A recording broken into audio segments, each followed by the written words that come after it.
So now finally we are in conversation with none other than the one of the legendary leaders and one of the inspirations, especially for today's event that we have shared, especially when it comes to defense sector, Colonel Anurag Avasthi. First of all, sir, welcome to NB News Network and welcome to this event as well. So sir, we heard you today at the event, as a panelist speaker.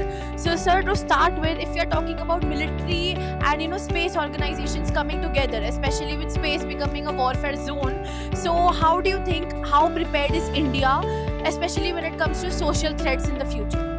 Very prepared, very prepared. As I just mentioned, if you heard me very clearly, I mentioned that you need sensors to see, networks to decide, and weapons to strike.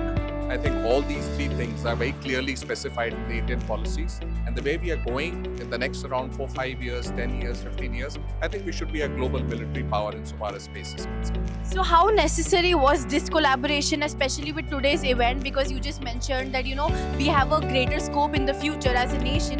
So what was the necessity for today's conference and how deeply it has impacted every person? It is a very important conference because it gets into the confluence of the three dimensions of space: the military dimension, the commercial dimension, and the civil dimension. So when you are juxtaposing all three dimensions to make it into one dimension, you're also looking at civil military fusion. You're looking at various issues of civil military cooperation.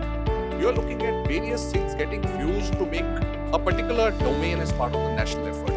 So while we are looking at all these three things together, it is important that space, which is the final frontier, is going to be doing whatever it has to do, but the entire focus on space has to be national. It cannot be segmented. Sir, since you're talking about being more national, what is your take on the fact that private companies as well are entering the defense sector, the space sector? So what is your take on the same, and how are we ensuring that everything is going in the right procedure?